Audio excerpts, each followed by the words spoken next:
Isang kontrobersyal na pahayag ang yumanig sa social media at umani ng matinding batikos mula sa publiko, mga celebrities, at maging mga opisyal ng gobyerno. Sa isang pagdinig sa kamera, nagbigay ng halimbawa o analogy si Jesus Sibong Suntay, kinatawan ng Quezon City 4th District. Sa kanyang pagsasalita, binanggit niya ang aktres na si Ann Curtis. Ayon sa kanyang pahayag, minsan nasa Shangri-La ko. Nakita ko si Ann Curtis. Ang ganda-ganda pala niya. You know, may desire sa loob ko na nag-init talaga. Na-imagine ko na lang kung anong pwedeng mangyari, pero syempre hanggang imagination lang yun. Hindi naman siguro ako pwedeng kasuhan dahil kung ano na-imagine ko eh. Sa gitna ng pagdinig, marami ang nabigla. Marami rin ang hindi natuwa. Para sa ilan, hindi ito angkop na pahayag mula sa isang mambabatas, lalo na't ito ay binanggit sa loob mismo ng isang opisyal na pagdinig, at sa panahon pa ng Women's Month. Hindi lahat ng mambabatas sang-ayon. Hindi rin sinuportahan ng kapwa niya mambabatas ang naturang pahayag. Ayon kay Bel Zamora, kinatawan ng San Juan, "It is just the start of Women's Month, and I don't think that we should be hearing such comments from our dear colleagues. We are not censoring anything. We are reminding them that, in fact, we should support women by not saying these statements." Malinaw ang kanyang mensahe, hindi ito tungkol sa pagsensura, kundi paalala ng responsibilidad at respeto, lalo na sa panahong ipinagdiriwang ang kababaihan. Jasmine Curtis, hindi nakapagtimpi, ngunit dito na lalo pang uminit ang usapan nang magsalita ang kapatid ni Ann na si Jasmine Curtis Smith. Diretsahan ang kanyang reaksyon, "Respectfully, Bong Suntay, what on earth? Bakit ganun ang thinking?"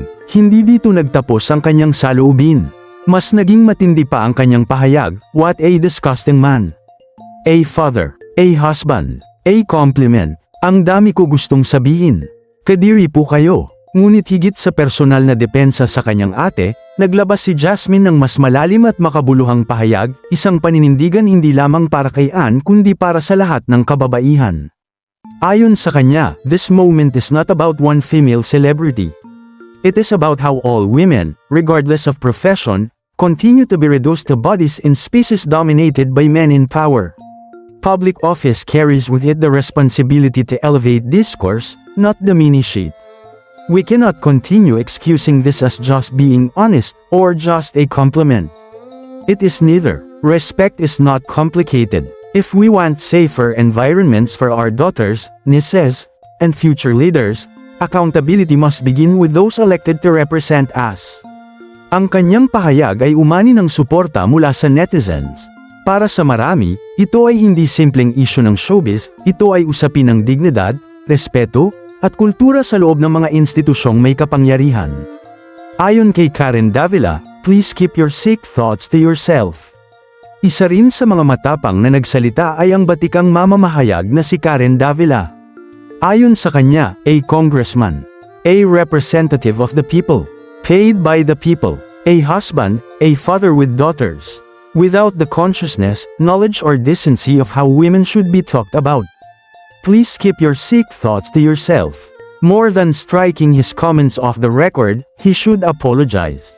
Women's Month pa talaga. Diretso at walang paligoy-ligoy ang kanyang panawagan, hindi sapat ang burahin lamang ang pahayag, kailangan ng paghingi ng tawad. Pahayag naman ni Bianca Gonzalez, "Let's not normalize this." Sumunod din ang TV host na si Bianca Gonzalez. Maikli ngunit mabigat ang kanyang sinabi, "Let's not normalize this kind of behavior." Dagdag pa niya, "The fact that there is no remorse, no clue as to why what he said was offensive and inappropriate, and even commented in an interview that she should take my remark as a compliment, is what makes this disgusting comment even more disgusting." Para kay Bianca, ang kawalan umano ng pagsisisi ang lalong nagpaltindi sa sitwasyon. Ina ni Ann, emosyonal ang reaksyon. Mas lalong nalungkot ang puso ng marami nang magsalita ang ina ni Ann na si Carmen City Curtis Smith, o mas kilala bilang Cam Curtis. Ayon sa kanya, "Mr. Bong Suntay, you're a sick man, I reckon.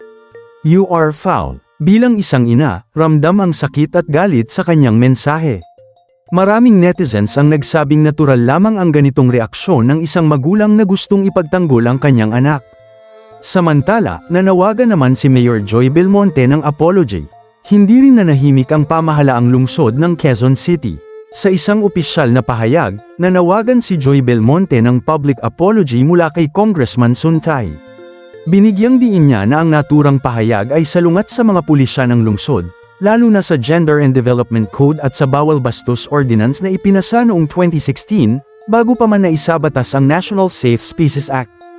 Ayon sa alkalde, we expect our elected officials to be the first to live by our policies. We must not hesitate to push back against any act that undermines the dignity of our women.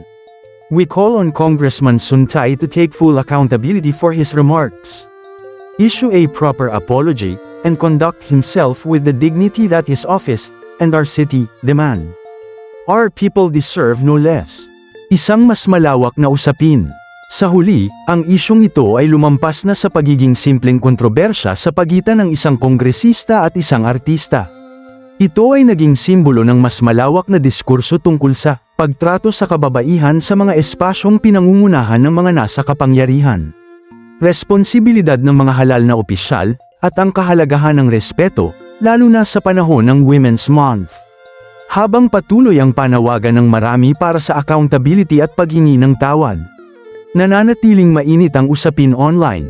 Kayo, ano ang inyong masasabi?